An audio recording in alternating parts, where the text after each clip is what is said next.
Hey kids, it's Trailer Reader here with another 10-minute literary review for you. Notice anything different? That's right, I'm sporting my new COVID-19 haircut. My wife took the time out of her day to poke me with scissors and cause me to bleed and scream in pain and give me this nice new short haircut. Hey, no complaints in the postings down below, okay? Actually, she did a really good job. Not bad, baby. Okay, so today's episode, we are, for the first time, covering a request. And today's request is A Streetcar Named Desire. Streetcar, you protest? That's not a novel, it's a stage play. Indeed you're right, my friends, indeed you're right. It's not only a dramatic classic, it's a literary classic too. That's right, folks, with your purchase of Streetcar, you get not only one classic, but the second for free. And all for the low, low price of eternal suffering and damnation. But wait, there's more. If you act now, you get a shot at redemption and freedom from pain forever. So with that in mind, let's take a look at this fascinating story as we begin our 10-minute literary review of A Streetcar Named Desire. And now for the novel basics. This play was written in 1947 by Tennessee Williams. Yeah, that's right. Tennessee Williams was his name.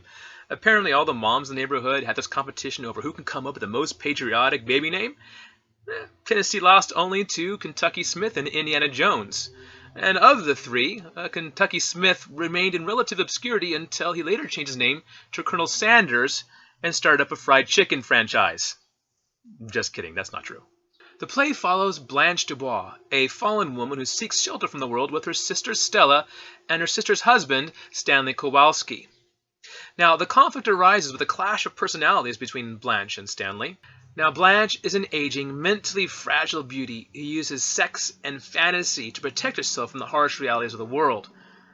What did you want to do that for? So that I can take a look at you good and plain. Of course, you don't really mean to be insulting. No, just realistic. I don't want realism, I want magic. Magic. Yes, magic. I try to give that to people. I do misrepresent things. I don't tell truth. I tell what ought to be truth, and if that is sinful, then let me be punished for it. Don't turn the light on. And it doesn't help that she has this upper-class prejudice against Stanley, who is from a lower immigrant class, and is, in fact, in her words, a brute. Now, Stanley is a straightforward, territorial, animalistic man who has a huge chip on his shoulder for upper-class snobbery.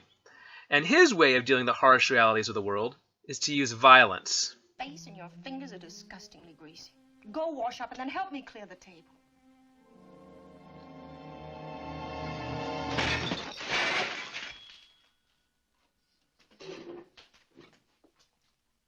Now that's how I'm going to clear the table. Don't you ever talk that way to me. Pig, Polak, disgusting, vulgar, greasy. Those kind of words have been on your tongue, and your sister's tongue is too much around here. What do you think you are, a pair of queens? Just remember what Huey Long said, that every man's a king, and I'm the king around here. And don't you forget it.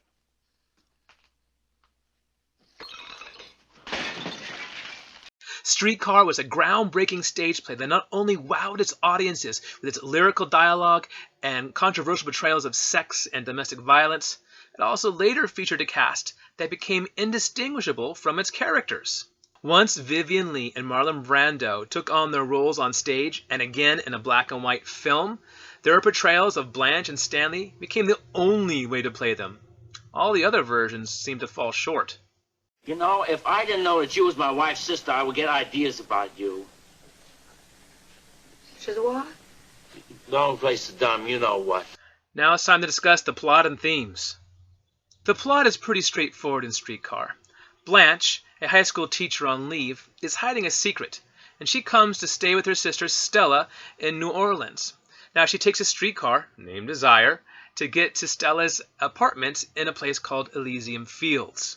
Blanche is welcomed warmly by her sister Stella and begrudgingly by Stanley, and soon Stanley and Blanche are at odds. Why? Well, not only is Blanche kind of annoying in her personality a bit, and steals all of Stanley's liquor, but she also comes there penniless, and she soon reports to Stella that their big, huge, rich mansion, Belle Reve, has been lost to debtors, and Stanley does not believe Blanche. Why? Because she has a huge steam trunk full of expensive-looking clothing and costume jewelry. He says, hey, she's trying to pull something over on you, and by the Napoleonic Code, what's yours is mine, too, and if she's stealing from you, she's stealing from me. But as it turns out, she really did lose the mansion to debtors. But this does not end the conflict. Now, after this incident, Blanche does not do herself any favors because she begins to badmouth Stanley to Stella constantly, calling him all kinds of names like brute, uneducated, common, apish, and Stanley, of course, hears some of this and is not pleased by it. Anyway, one drunken poker night, Stanley gets mad and hits Stella, who is in fact pregnant with his unborn child, and there's a huge row over it. All the guys pull him off and dunk him in the water, and Stella promptly leaves Stanley. But she returns not that long later when Stanley begins calling out to her in a very famous and oft-repeated line. Hey, Stella! Stella! Stella! Stella! Stella! Deb! Deb! Debbie! Stella!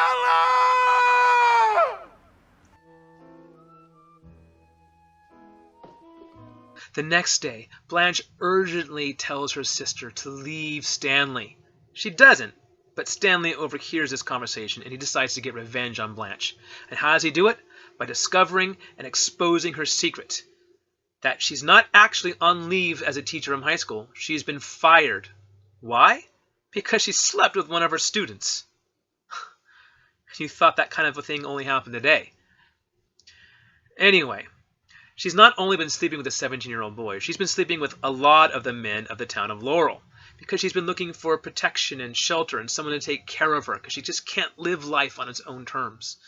This causes Mitch, the man that Blanche has been hoping to marry, to turn on her in a very ugly way, and they break up.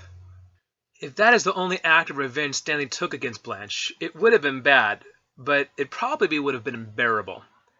That's not the only thing he did. On the night that his wife is giving birth to his son, Stanley comes back home in a drunken, celebratory mood. And then he rapes Blanche. Blanche tells what happened, but nobody believes her. And she becomes mentally unhinged by this act, and eventually she is forced to leave into a mental and insane asylum.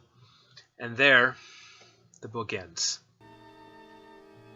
Whoever you are, I've always depended on the kindness of strangers.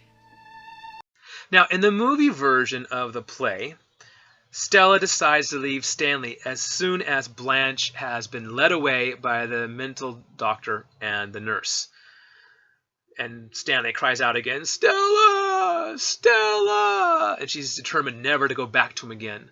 But that's not how Tennessee Williams wrote it. Tennessee ended it with Stella being comforted by Eunice, the owner of the apartment upstairs, saying, you have no choice. You've got to. And she's crying over the fact that she just let her sister go. Knowing deep in her heart that what Blanche told her about Stanley raping her was true. And that's how the story ends. Now, there are many important topics around which Tennessee Williams develops his themes in the play. The topics such as death, sex, insanity, domestic violence, social inequality, gender inequality, and even homosexuality. But the most important theme that runs throughout this novel is this: the opposite of death is desire. But if you follow desire too much, it will eventually lead you to death. And now it's time for the analysis. One of the key points to remember about this play is its characterization. Tennessee Williams uses very complex characters to discuss complex themes around which the story has evolved. Nobody in this play is either completely innocent or completely guilty. Even Stanley, whom most of us hate, has been wronged by Blanche. She has a genuine complaint. She comes into his house uninvited. She badmouths him. She drinks all his liquor up. She lies to his face about so many things. And to top it all off, she despises him. Blanche also is not completely innocent or completely guilty either. She suffered cruelly in life. Her own sister abandoned her, left to take care of this mansion that was slowly dying away to debt, and watch as one by one all their family members died off, and she had to bury them in a house full of death. But not only that, she was hurt terribly as a young woman when she fell madly in love with this young man that she worshipped and adored, and they got married, and then one day she came home to find him in bed with another man. Hurt and repulsed by this, in a moment of passion, she said, "You disgust me," to her husband. And her husband went off and blew his brains out. So how do you deal with this as a young, innocent woman, this house full of death, and this husband who's gay and just committed suicide because of what you said? Well, her heart became empty. And the only time she could fill it and escape the loneliness and inevitability of death was in the arms of a lover. She chose to see life as a beautiful dream and a fantasy rather than live life on its harsh terms. But even Stella, the most balanced and probably normal of all the characters in this play, isn't entirely innocent. Is she a victim of domestic violence? Yes. But even as she hates being abused, she's excited by Stanley's power and masculinity and the raw energy and passion that he displays. And she returns to him time and time again. And when Stanley rapes Blanche, Stella knows deep in her heart that Stanley did it. But she chooses not to believe it. Why? Because she doesn't know what to do. She has this baby and she's a single mom. And this society, single moms really don't make it in life. So she chooses to ignore that, ignore what Stanley did, and choose not to believe it and stay with Stanley and send her sister off to the insane asylum. The next important thing you need to look at and analyze in this novel is the symbolism. This whole play kind of runs like a Greek tragedy, and there are some elements of Greek dramas and tragedies that find their way, sneak their way into this play. But the best way to see it is through the foreshadowing that happens when Blanche tells her story of how she got to Elysium Fields. First, she took a streetcar named Desire. Then she took a streetcar named Cemetery. And finally, she ended up at Elysium Fields. Now, what does this mean? This means several things. Number one, Streetcar Named Desire, she followed her desires. Her desire to live life and to run away from death eventually led her to the cemetery, the grave. Now, what about Elysium Fields? Well, good question. Elysium was the place in Greek myths where all the heroes of renown would spend the afterlife in pleasure and in bliss and in happiness for eternity. Everyone else was sort of stuck in this really gray, dead, Hades underworld kind of thing, and some were even worse, were punished eternally. But even in Elysium Fields, it followed the same kind of pattern for Blanche. She follows her desire with Mitch and that young man who gave her a message. And then she was destroyed, killed, led to the grave by Stanley raping her.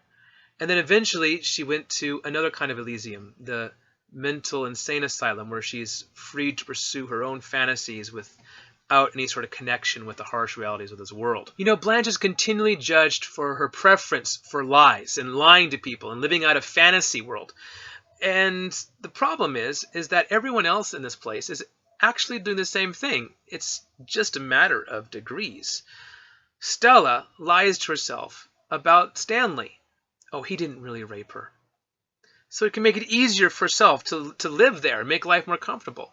Stanley lies to himself that violence is going to give him the respect and the honor he feels he deserves. And in the end, only Blanche, who has been completely destroyed by life, has escaped its pains and its troubles.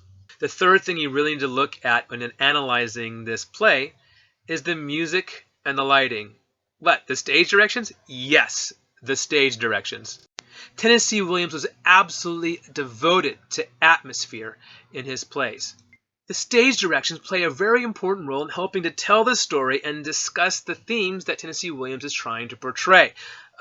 For example, the blues piano that keeps playing in the background is meant to portray the seediness and the pleasures of life as you pursue them. The Vesuviana polka, that polka music that plays in Blanche's head, is meant to signify her breakdown and mental instability, because that was the very music that was playing when her husband killed himself all those years ago. And the lighting itself, too, when he talks about the stage lighting, is meant to portray a particular mood, and the colors represent those moods. So don't ignore the stage directions. They're very, very important. Number 1, pay attention to the stage directions. Now, I kind of already said that in the last section, but I really, really, really mean it. Tennessee Williams uses his stage directions to tell a story in a very poetic way that you won't find anywhere else. Like, compare it to Shakespeare's stage directions, which are practically non-existent. Ha! Take that, Willie. Someone who can write things in plays better than you. Sorry, Shakespeare. My bad. Number 2, appreciate the dialogue. Tennessee Williams has a brilliant turn of phrase. In fact, what made his plays so successful was this very lyrical, almost poetic style of dialogue, compared to the street tough, gritty, factual and short punctuated sentences that was popular in plays at the time. Tennessee Williams' lines of dialogue had the power to speak truth from the human heart. Number 3, analyze the symbology.